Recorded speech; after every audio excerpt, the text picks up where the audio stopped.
날마다 쓰는 나의 신앙일기 TV 데일리 큐티 나무양기입니다. 오늘은 고린도전서 15장 20절부터 28절을 묵상하겠습니다. 그러나 이제 그리스도께서 죽은 자 가운데서 다시 살아나사 잠자는 자들의 첫 열매가 되셨도다. 사망이 한 사람으로 말미암았으니 죽은 자의 부활도 한 사람으로 말미암는도다. 아담 안에서 모든 사람이 죽은 것 같이 그리스도 안에서 모든 사람이 삶을 얻으리라.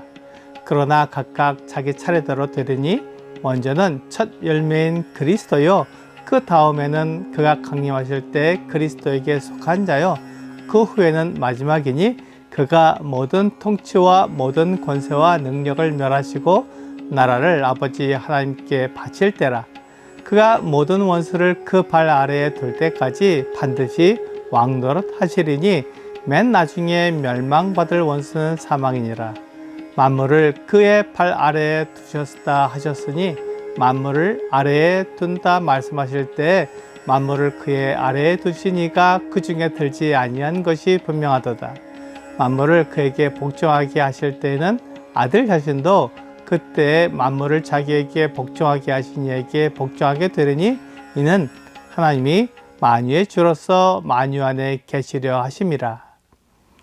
순종한다는 것은 다른 사람의 말을 따른다는 것입니다. 그런데 그 순종을 누구에게 사용하셨느냐 하면 하나님의 아들에게 사용하셨습니다. 하나님의 아들은 누구에게 순종하실 분이 아니지만 자기 스스로 결정하고 행할 수 있는 분이지만 하나님의 아들은 아버지 하나님에게 완전한 순종을 하셨습니다. 하나님의 아들이 아버지 하나님의 말씀을 따랐고 그분의 뜻을 이루기 위해 자기를 희생하셨습니다. 이것이 성경의 이야기입니다. 그런데 사람은 누구에게 순종하기를 싫어합니다. 그렇게 하면 내가 종이 된 것처럼 생각되기 때문에 순종하기를 싫어합니다. 내가 최고가 되고 싶고 내가 중심이 되기를 원합니다. 그것이 하나님을 떠난 사람의 죄입니다. 사람은 하나님처럼 되고 싶어서 자기가 하나님처럼 선하게 기준이 되고 싶어서 하나님을 버리고 스스로 하나님처럼 된 존재입니다. 사람은 피조물인데 나를 창조하신 하나님을 떠났으니 모든 목적을 잃어버렸고 모든 사명을 잃어버린 존재가 되었습니다. 이것이 죄입니다. 우리가 하나님 앞에서 욕심을 부렸다는 것이 그 근본적인 욕심이 바로 이것입니다. 물론 우리는 스스로 하나님을 떠난 것이 아니라 사탄의 유혹을 받아 그 유혹에 넘어가 하나님을 떠났기에 하나님께서 우리를 용서하시고 하나님께 돌아올 수 있도록 회개의 기회를 주셨습니다.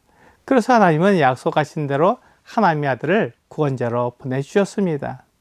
하나님의 아들이 내 죄를 용서하고 하나님께 돌아올 수 있게 하신 것을 믿으면 그 사람은 하나님께 돌아가 하나님이 계획하신 뜻대로 살 수 있는 존재가 됩니다. 그것을 새로운 피조물이라고 말합니다. 고린도후서 5장 17절은 누구든지 그리스도 안에 있으면 새로운 피조물이라고 말씀하고 있습니다.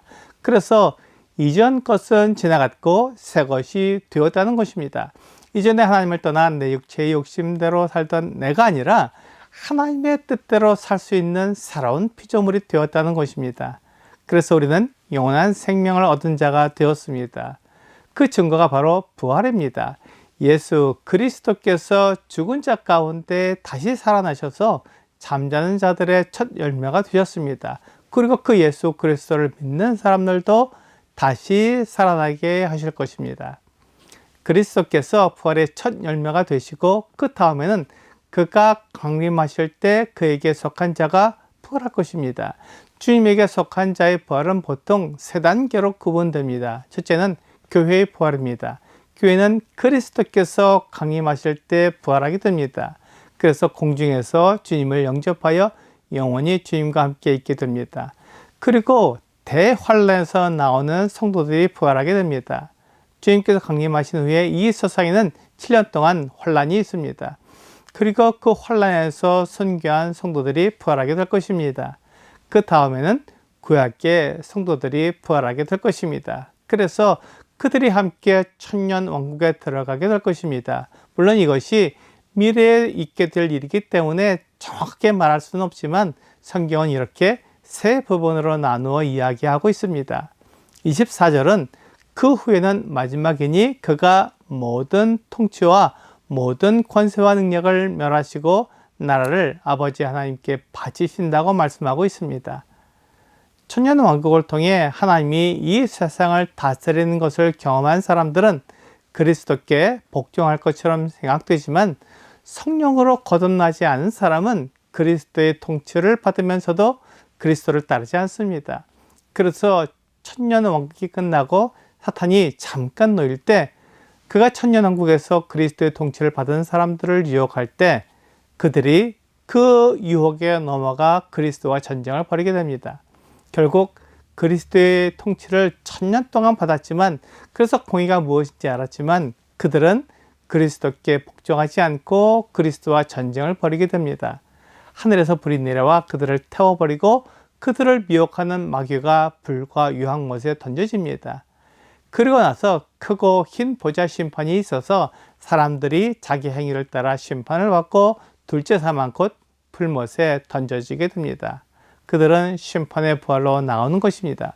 이와 같이 부활이 여러 단계에 거쳐서 있게 됩니다. 그렇지만 그 부활을 생명의 부활과 심판의 부활로 정리할 수 있습니다. 예수님은 요한복음 5장에서 생명의 부활과 심판의 부활을 말씀하셨습니다. 이것은 하나님께서 계획하신 것으로 예수님은 아버지의 뜻을 이루기 위해 사람이 되셨고 사람처럼 십자가에서 죽으셨습니다. 그리고 죽은 자 가운데서 부활하셔서 부활의 첫 열매가 되셨습니다.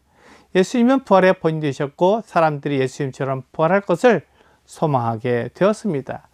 우리가 부활하게 되는 것은 예수님이 아버지께 순종하셨기 때문입니다. 그래서 아버지 하나님이 만물을 복종하게 하실 때 하나님은 만물에 포함되지 않습니다. 그렇지만 하나님의 아들이신 예수님은 아버지에게 복종하실 것입니다. 예수님은 아버지 하나님께 복종하심으로 하나님이 만물을 다스리시는 분이라는 것을 나타내실 것입니다. 오늘의 적용 질문을 보겠습니다. 예수님은 하나님께 완전한 순종을 이루셨듯이 우리도 예수 그리스도께 완전한 순종이 이루어져야 합니다.